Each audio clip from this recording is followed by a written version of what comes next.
to start off by asking each of you a question, which is what's shaped and influenced your views on Bitcoin? And let's start with Cathie. Okay, Steve, thank you. Well, the first thing was our focus on disruptive innovation. So starting in 2011, Brett Winton, our director of research, who I know will be on the program later, he started talking about this thing called Bitcoin at the time. And it was a curiosity as we were doing our brainstorms in research. But as we learned more about this open source ecosystem, that might fulfill the role of the payment system that the internet neglected to build into the system, not expecting commerce. We thought, this might be something. And then I became even more interested when I realized that my economics would come into play as well here. And Art Laffer, my mentor from USC, and a monetary scholar. In 2014, I asked him if he would collaborate on a paper on Bitcoin. And he was a bit of a naysayer at first, but agreed to read the paper. He read the paper, tore it up, and from an economics point of view, really wanted to understand this. And he said, I think you got something here. This is a rules-based monetary system. I've been waiting for this for my entire career. So the combination of disruptive innovation generally, economics on top of that, and the huge misunderstanding out there as to what this is, that was intriguing and launched our research effort. Thank you. Elon, what's influenced your views on Bitcoin? Well, I've thought about money for quite a while, obviously, since the PayPal days. And then the companies that preceded that, X.com, which I created, and Confinity, which Peter Thiel, Max Levchin, Luke Howry, and others created. When we combined the companies and made PayPal. So I've been thinking about money for a long time. And really, I think it's best to think of money as an information system, primarily an information system for labor allocation. For practical purposes, it exists in a series of heterogeneous databases, like very different databases in bank mainframes around the world. It moves quite slowly in reality. It may seem to move fast sometimes, and it does with PayPal, which is real time. But the vast majority of the systems out there are batch processing. So the actual reconciliation may take 1 to 5 business days, sometimes longer.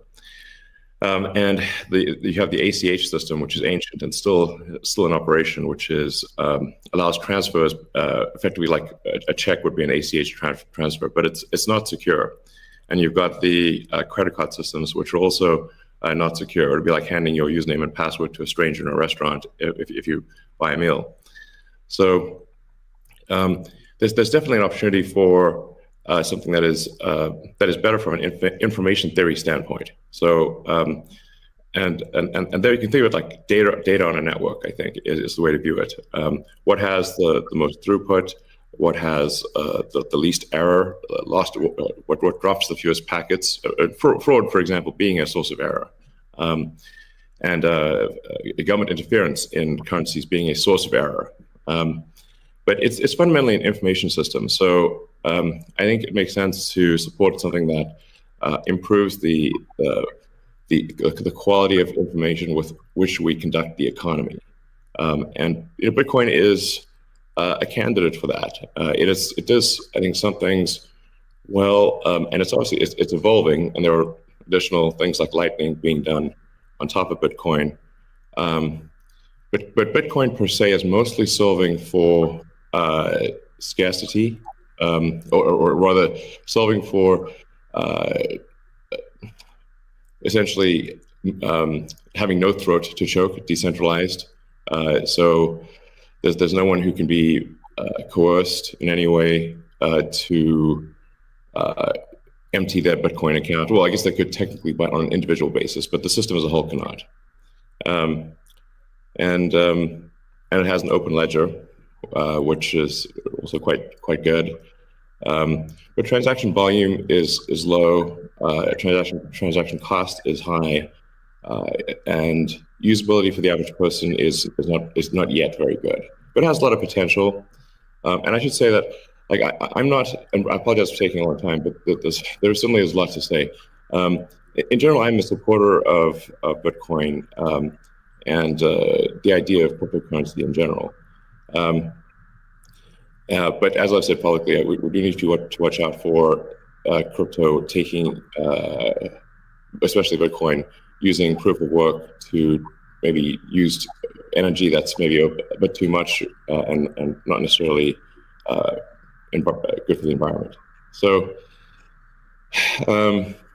but on balance, I support Bitcoin, and I'm not an investor. The only publicly traded stock I own is Tesla, and the only significant thing I own outside of Tesla is my SpaceX stock that could help create both companies. So, but apart from that, I do own Bitcoin, and Tesla owns Bitcoin, SpaceX owns Bitcoin, and then I do personally own a bit of Ethereum and Dogecoin, of course.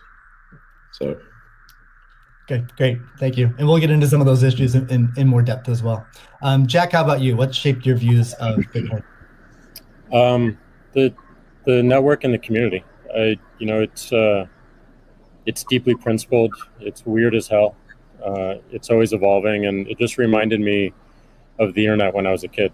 And I encountered alt cypherpunks when I was fairly young, and this was a topic of discussion for years. I didn't touch it until 2008 when we started Square. Elon and teams at X and PayPal inspired a lot of what we were trying to do, trying to bring in more to a physical world, but we encountered this crazy predatory system that was slow, that was obtuse. And I think, one of the things that we tried to do, which X and PayPal also tried to do, is build an abstraction layer around this complication and around this predatory nature that the financial industry can tend to be, and make it work for people. But when I saw Bitcoin in 2009, you see a chance to replace the whole foundation. And everything that Elon was talking about in terms of ACH and the credit card networks were built with very different agendas in a very different time frame. And it's crazy that they still exist, and they have scaled, but they just are not relevant to today, and they're certainly not relevant to the future, especially when you consider the entire world and countries like Nigeria or Ghana or India, and its interconnection with countries like the United States and Canada and all over Europe. So what really drove my thinking and drives my passion around it is, like, if the internet gets a chance to get a native currency, what will that be? And to me, it's Bitcoin because of those principles, because of that creation story, because of its resilience, because of the number of tests it's been. But what inspires me the most is just the community driving it. It just reminds me of the early internet. It's the only reason that I have a career, because I learned so much from people like who are building Bitcoin today. And I continue to learn in that sense, and I'm so grateful for it. So that's a good segue into the next question I'd like to ask you, Jack, is you said before that Bitcoin changes everything. Can you speak more to that? Well, I just think that a lot of what we experience in life, when you really get down to the foundation, a lot of our monetary policies, a lot of our monetary systems cause so much distraction and so much cost. And when you get to a system where you have the potential for people to truly own it, they can verify it themselves. You don't have to have trust going in. You don't have to trust it at all. You can verify it through source code or whatever your appetite is, and that any particular person can help drive the future of it. And at the same time, it's not controlled by any state. It's not controlled by any bank. It's not controlled by any corporation. And these three parties of people who participate in the network, people who mine, and also the developers, constantly debating the correct roadmap and the way forward is a beautiful thing. And I don't know of many other consensus-based models that have existed at that scale for this long with this amount of success. And we're still fairly early. So when, I met a woman in Ethiopia 2 years ago, and she was trying to create the lift for Ethiopia. Elon, I think I reached out to you at that time as well because she really wanted some Teslas. She still has to take paper fiat cash from her passengers and pay all of her drivers in the same way because there's no monetary system that she can utilize. There's nothing digital. And Africa as a continent is hugely interconnected from a monetary standpoint, but also hugely taxed in that same way. So a lot of the potential that I see, the internet having a native currency helps her build her business in a much faster way. And also, if you consider something like Bitcoin existing before YouTube, before Twitter, before Facebook, a lot of the business models that we have today would not be the same. We would certainly not have the dependency we have upon the advertising business model if Bitcoin existed pre-Twitter. And I think the amount of business models that it enables, the amount of innovation it enables going forward, especially when you can consider the whole internet instead of going country by country by country by country, which you have to whenever you're dealing with finance, it really just opens the aperture. And that is what I want to see in my lifetime is a currency that is standard and sound for the internet that everyone can use. Great. A hallmark of Bitcoin is its fixed supply of 21 million coins. Elon referenced that earlier. It may be the first system that humans have created that humans cannot later change. Cathie, I'm curious, with your background in monetary history and macroeconomics, what are your thoughts on that type of system? Oh, well, I'll recount the story about Art Laffer and our going through the paper. And he said, as I said, first rules-based monetary system, global, ever. This is a very big idea. Once we had convinced him of the ecosystem itself. Now, this is the role that it's playing, given that the rule is a quantity rule, that 21 million units, is really a store of value role. So there are three roles of money. Store of value, very important.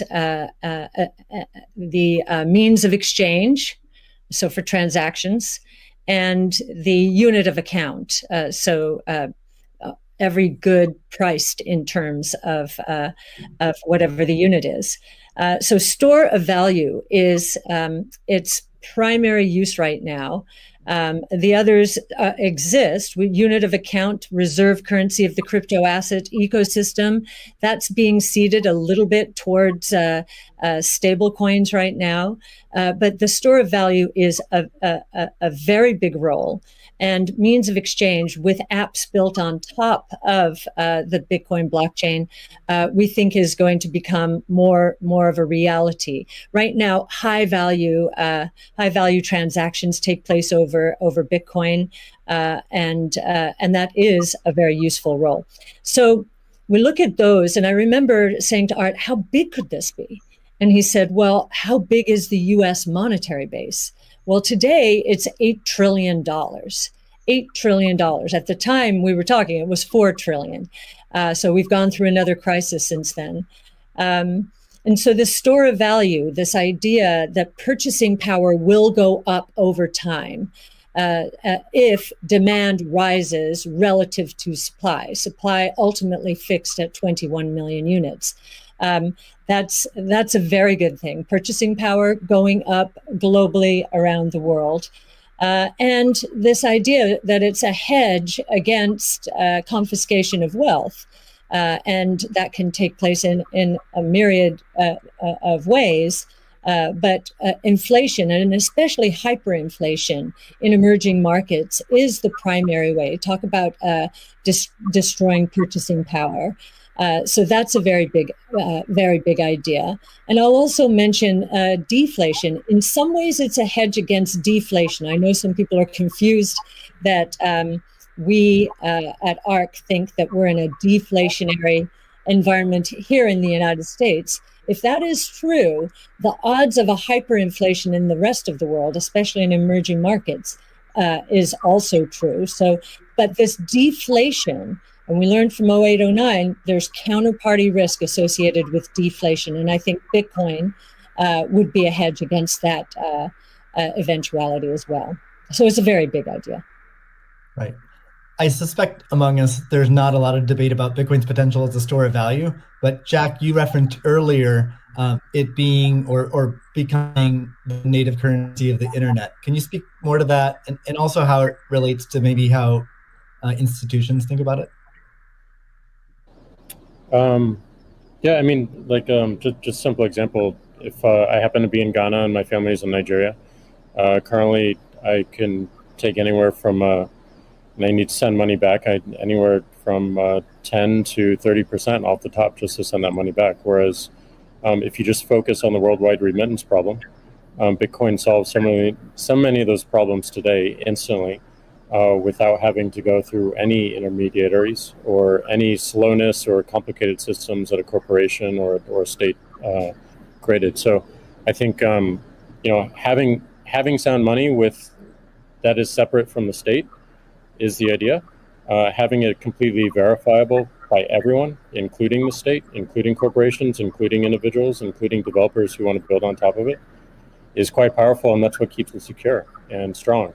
And I think that's we need more of that, which is why this one of the reasons why this conversation is so important is as entities come into the space, it's not just buying an asset and holding on to an asset and treating it as an investment. There's something special that created this, and something precious and something very unique, which has to be protected, and we need to do whatever we can to help that thrive as well.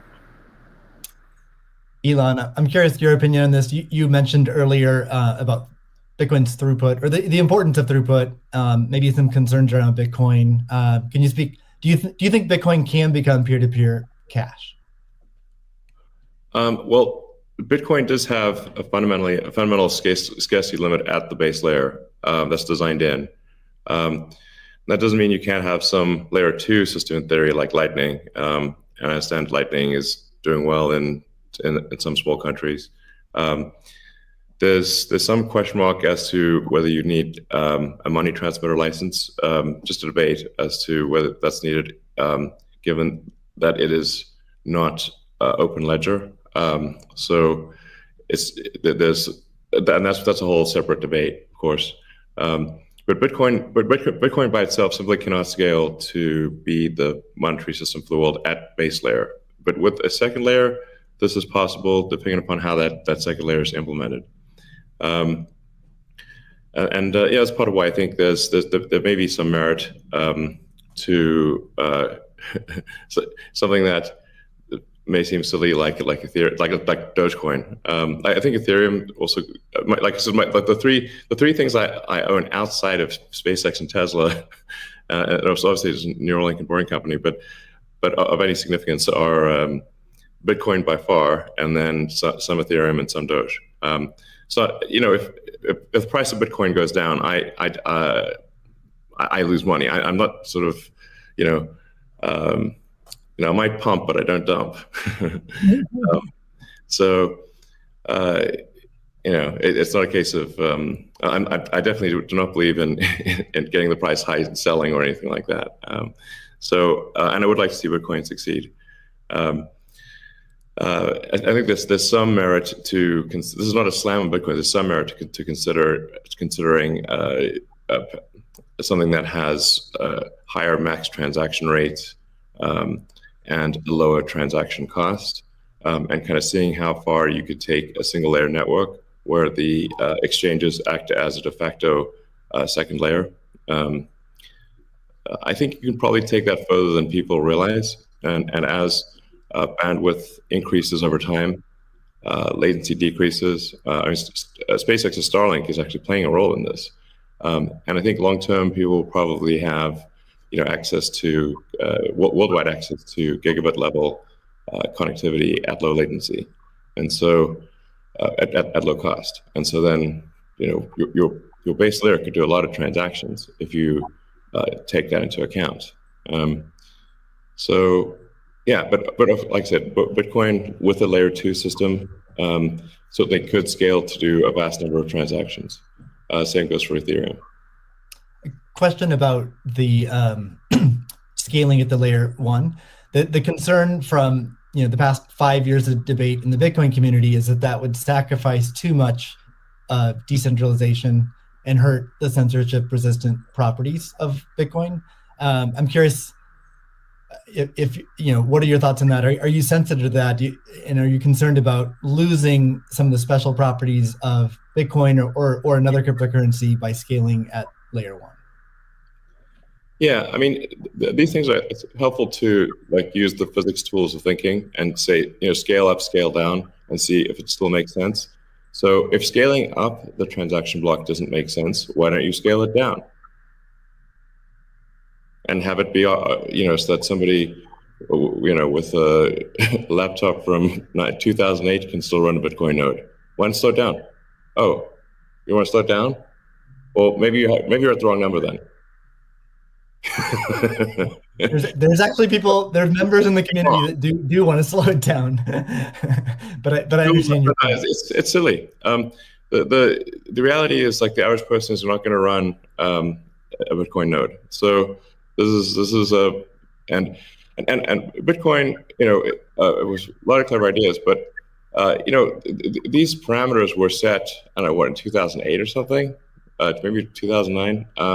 And there've been some improvements since then, but not a lot. So, it's sort of there was still in 2008 there was still a non-trivial number of people on modems. So, now it is quite common to get 100 megabit connection just for a house. Some houses have gigabit connections. So, and that trend is obviously in the direction of higher bandwidth and lower latency. And if somebody else doesn't do it, Starlink certainly will. So I have high confidence that you will be able to maintain a decentralized finance system while still having a much bigger blockchain, aka ASCII text ledger, a hash ledger. You can make the hash ledger bigger without suffering from decentralization as the average connectivity improves, obviously. One idea would be to to put a Bitcoin full node in Starlink terminals. That way more people would be running it. Actually, I have run this by the team at one point. I had this idea, which is kind of off the wall, but let's say you need a little space heater. And normally your space heater would just be pure entropy. But what if that space heater was also a Bitcoin, Ethereum, Doge mining node? Pick your currency. And so then you'd be heated up, and you would also mine your crypto and have connectivity in one. I love that idea. Yeah, I mean, better than running a space heater. Absolutely. Are there any other, so you're drawn to Dogecoin a little bit. Are there any other gaps in Bitcoin that you see that cause you to be drawn towards Dogecoin? Oh, I think, I think there's Doge has, the Doge community, I think, is somewhat irreverent, obviously, and has great memes and loves dogs, and I love dogs and memes, and it doesn't take itself too seriously, I think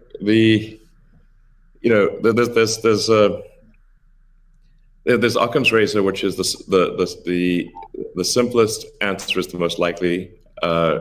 It's a summary of Occam's razor. The simplest answer is the most likely one.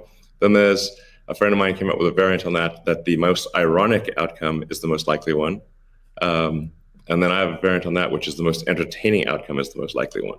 So if that is true, then the most ironic and entertaining outcome would be that the cryptocurrency that was started as a joke to make fun of cryptocurrencies ends up being the leading cryptocurrency.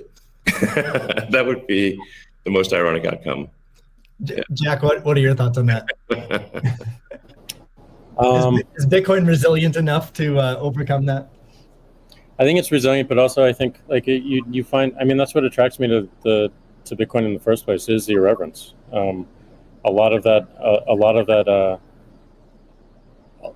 just brings it forward, and you know, at first go it makes it a little bit inaccessible, but as people get into it, it makes it more accessible and more spreadable. And I absolutely think the resilience is there. I think it's important to have fun as well. And anyway, folks can express themselves. I think that goes back to the main idea of like, how do we create a native currency for the internet? Anything that goes towards that path, like that's whatever wackiness or fun we can have along the way. That's going to make it a lot more enjoyable, and it's going to make a lot more people want to use it. I'd also point out there's nothing stopping someone from creating a Bitcoin wallet that's like fun and has memes, has dogs. That's possible as well. Great. Let's move on. Right now at this point. Let's move on to the next topic, which is Bitcoin and energy. It's a really hot topic that lots of people are talking about. Let's start with Elon. You've been vocal on this. You've said that. I mean, you said many things about it. You've also said that Tesla will resume payments in Bitcoin payments if the renewable energy is approximately 50% and sort of looks like it's on a positive future trend. What do you think the state of things are with respect to that? Yeah, so I do think that there appears to be a positive trend in the energy usage of Bitcoin. Actually, part of this is due to the drop in Bitcoin price. I mean, what I observed, or what I thought I was seeing, there may be some disagreements on this, but from when Tesla announced that it had acquired Bitcoin and was doing Bitcoin transactions, there was a massive run-up in the Bitcoin price, and also a massive increase in the amount of energy used to mine Bitcoin. And I think I understand renewable energy quite a bit. I mean, Tesla does solar and interacts with a lot of wind generation